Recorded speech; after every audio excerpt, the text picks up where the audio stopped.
Welcome to the Porn Reboot podcast, where you get practical tips to gaining control over your porn or sex addiction. We help ambitious men end their out-of-control sexual behavior with pornography, sex, and masturbation so that you can maximize your life, perform at your potential, and remain in control in the driver's seat, which is where you have to be in order to gain or maintain the success you want in life. I'm your host, J.K. Emezi, certified sex and porn addiction recovery coach. Welcome to the episode.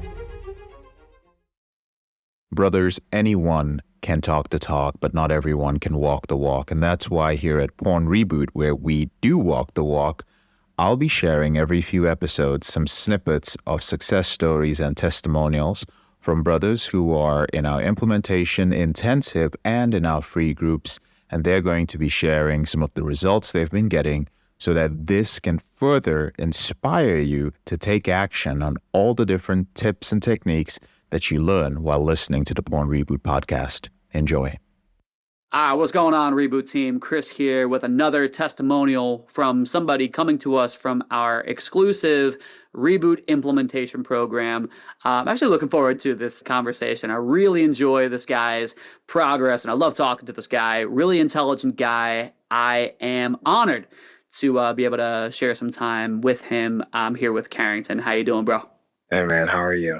I'm doing good, man. I'm doing good. Let's hop right into it. I am so excited to hear about your progress and your overall experience in the implementation program so far. Really, before we dive into like any specifics, how did you first discover the program to begin with? Yeah, so first discovered it through an ad on YouTube, and it showed up through time. I don't recall what videos I watched in specifically, but I know that it showed that, hey, are you looking to have like a change in a porn habit? And so at the time, there was already a program I was using that was using an implementation program with faith-based. And so this was talking about what can we do with the actual tools. And so I remember getting a call because I signed up with an email, and then I think about maybe a month or so or sooner, if not, then and within a month's time of sitting in my email, I got a phone call, and I was like, what is this for?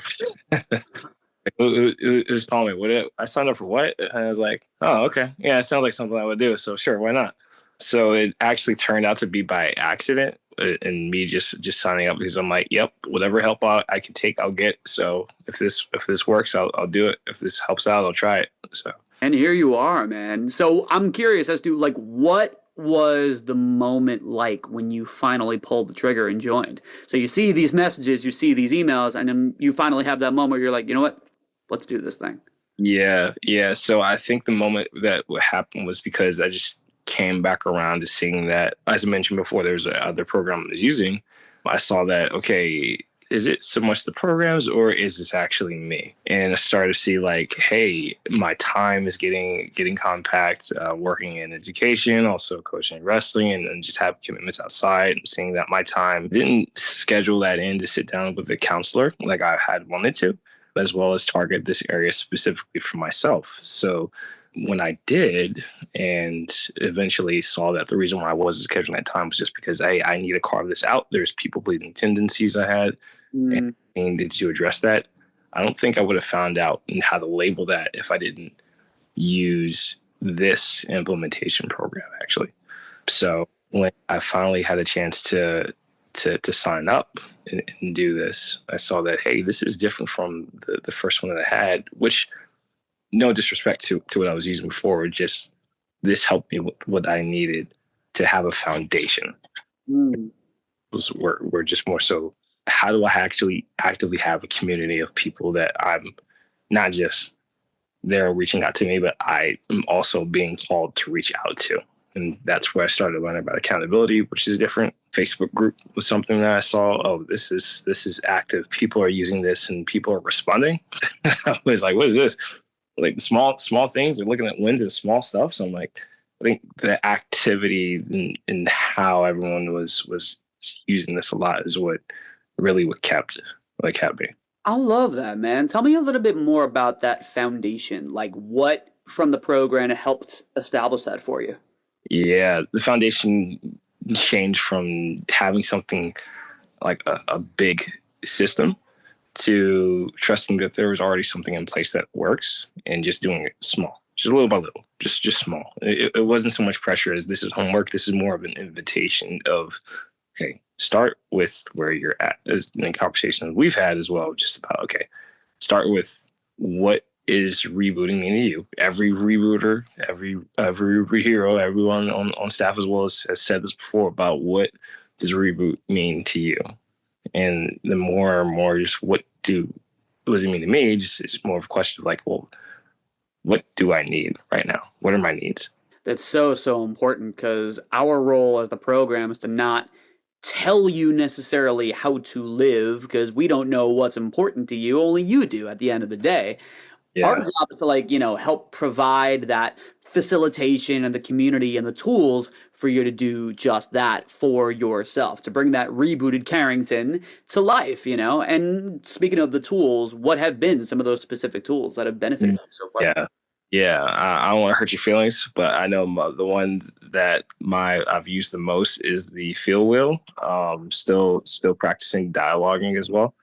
But the I would say the go-to that has been helpful for me has been the emotional feel wheel and using that, and I would say that really kicked in for me. And this may scare some people about how long it really started to work for me, but maybe about a year. I would say a year in, as I shared before about working in education, like using it before, there's a lot of emotional withdrawals that happen in that. Your bank account only does two things: withdraw and deposit. And so I'm realizing, why am I feeling so swamped and fatigued, and what do I do about this? And so it's been helpful to label the emotions that I feel, so I know that when something happens, I know what I felt before it happened, before it took out of my account.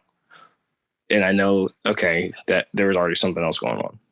And I know that in the moment when I'm feeling something, I don't want to make decisions when I'm feeling like disappointed or upset and anger, or even if I have these things, if I notice a consistent theme daily doing this and small, that, oh, these aren't the drivers of my life. They're just signals on the dashboard showing me something's going on a little bit deeper. You spoke about something really, really, I believe to be very important there. Talk to me a little bit about how, that sort of emotional muscle memory or that awareness and, making it through the other side or to the other side rather of that emotional withdrawal. Because a lot of guys will, just from being in the program myself and now speaking to men all the time that are in the program now, it can be very common to want and expect changes almost immediately, right? Yeah. Within the first month. Talk to me a little bit about that, that long game. What was that like? Yeah, so I can immediately tell you there's a conversation I had with my pastor actually, and this was over breakfast, and he was telling me that addicts tend to look for chasing positive feelings only. And so when I was sharing with him something that was going on in my life, this feeling of inadequacy, which I did not like. I didn't like that at all. He was like, "Hey, there are some feelings that you're getting used to, that are like being in the gym. You're bench pressing for the first time, and muscles are being torn, broken down, and they have to repair. So there's just some feelings you're going to have to start getting acquainted to. Addicts only chase positive feelings only, but you can't live in positive feelings only. Part of the human experience is to feel everything. So the resilience, if you want to say, the implementation program is helping through is being human again, being back to human, where Warren has served to say you don't have to be human. You can have whatever you want. And I don't know about that. I don't know if I want everything that I wanted, because sometimes I didn't know what I wanted for me. And seeing that at the time, I was like, no, it's usually avoiding something. So There's so much gold in what you just shared, to be honest with you. And shout out to your pastor too. That is just, yeah, oh, chef's kiss. Particularly that point of, again, I can relate having an addict be, addicted to positive feelings. They want to feel that positive thing all the time to the point where, those positive feelings become an addiction within itself. They become a form of escapism to the point where you'll, compromise your boundaries and values just for that spike. And rewiring that tendency, rewiring that conditioning and muscle memory, that's a process. So if you could take yourself back to your first month, like within your first 30 days, because we know it's not a quick fix, but Oh yeah. can like just fresh in the program, Carrington, right? Once you started getting your feet wet with the material and really kind Yeah. of getting in the swing of things, what changes did you see in your first 30 days? I was so scared. Shout out to Han, who said, "Hey, the more you start doing this, you're gonna notice some resistance. You're gonna notice a little." He used a different word. I'm not gonna use it in the moment. You're gonna notice. You notice a little scared you, right? A little scared voice in your head that's gonna say, "Hey, maybe you shouldn't be doing this." And at that time, I listened to that resistance. I didn't name it, couldn't label it. And I was just like, "Hey, maybe some of this I should fall back on a little bit too." And in my first month wasn't successful. To if we were saying success is consistency, I wasn't posting daily. I wasn't looking at this daily. And at the time there was shame about this because I'm like, hey, I know I'm not doing this, and I know that there's some things I'm not going to.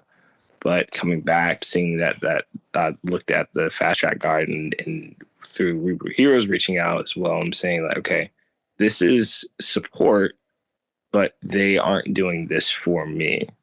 And it took time for me. I'm a slow cooker, but that's more of a trauma response of when there's something that is finally what I need. It's like I'm frozen, right? And so just thawing out to watching these reboot things is changing that mindset from homework to an invitation. So really would say it wasn't in the first month, which I would recommend anyone to do this within the first month. Do it. Just try it. Just try it.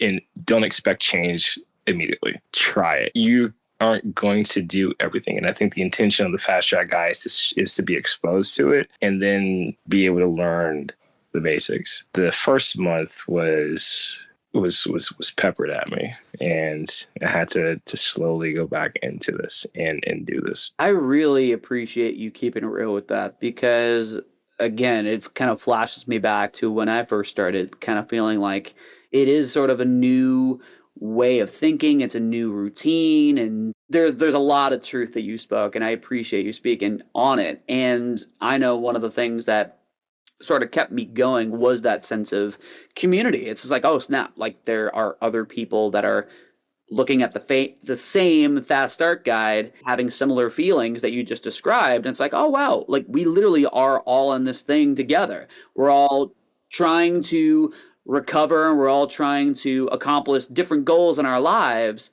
If there's anything that I've learned, like the more personal something feels, the more universal it actually is. So Yeah. there's a community that actually cares and actually can relate. So let me hear from you as far as like the Facebook community, right? Like Yeah. your experience been like with that? I've seen that the shorter the post, the more questions I'll ask. The longer the post, the more questions people will ask. So it seems like regardless of what I post, there's someone that's going to respond. I'm like, wait, these people are reading this. I'm like, oh, I got to follow up on this, man. Wait, it's like, and then sometimes I'm out throughout the day. I'm like, oh, shoot, did I respond to this? But I think what helps is that I'm putting my heart out there, and think the people that are most vulnerable will heal the quickest. But like you gotta put your heart out there, and these are other people in the community that are also in the same season, as well as some ahead, some behind. And even if it's just a small win, that's still helpful for someone at some time. Maybe for yourself in a couple of months, just to look back at your progress in the archive and just say, oh yeah, this is where I was at. Can I share a quick example real quick? Oh boy. So last year is 2024, and I had a conversation with someone because they were asking me, "Hey, where were you at last year?" And I was like, "Well, what do you mean? Like, where I was sleeping or where I was staying or something like that?" And they're like, "No, like just where were you at, like emotionally?" I was like, let me look back at my notes. But I come to find out, I was like, let me look back at the implementation program too, because I remember the things I'd be sharing. I'm like, wow, I am not in that same place anymore, and that's a good thing. And there's some things I'm like, wow, I don't want to forget where I also was, because there are other people who've been like that too that I can still have compassion for, even for myself. Tell me a little bit about your experience with the coaching calls. No, I love the coaching calls. The letting go calls have been so helpful for me as well. The monthly breaking the cycle calls. I noticed being in the breaking the cycle calls, there was a couple of chapters that I was on a call for that you've done a few times, and I'm like, hey, this is still helpful to go through this book with other people because you get different insights the next time. But I think it's more than just insights; it's more about understanding. Like, this is real stories. This is people that also have these same thoughts that I didn't know that I could say out loud, so I don't have power over. There you go. Yeah. So good. No, I'm glad you got that value, man. That's really, really good. And you were alluding to a little bit earlier having guys to help keep you accountable. Yeah. Talk a little bit about that accountability aspect of the program and your experience with it. I remember reading on our posts and hearing about accountability is that this isn't asking people to reach out to you. This is you telling someone what you're going to be doing and following through with that and just being a person of your word. It's been helpful that there are other people that are understanding, yet I want to be a man of my word as well. That sense of integrity. And there's a question that I really enjoy asking on these types of calls, these types of conversations.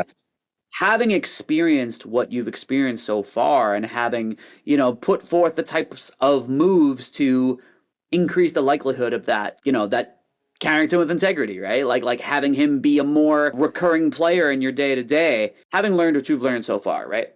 Let's imagine for a moment you link up with somebody who is just in the kind of like first beginning stages of coming to grips with the fact that they got a compulsive behavior that's proven to be unhealthy for them, right? They're kind of on the fence. What should I do? How should I go about this? Where should I turn? Just suffering in silence in the way that you and I know about very well. Having learned what you've learned and experienced what you have so far, is there anything that you might want to share with that person? Yeah, I would definitely have if I'm talking to them in person, my hand would be on the shoulder and saying, "Look, man, you are brave for sharing this." Now, if this was a woman, I'd have to be mindful about what I'd be sharing on this type of topic, especially with someone of the opposite sex, and be like, hey, you know what I mean? Like, a homegirl over here will know what that's like. She can go talk to her too.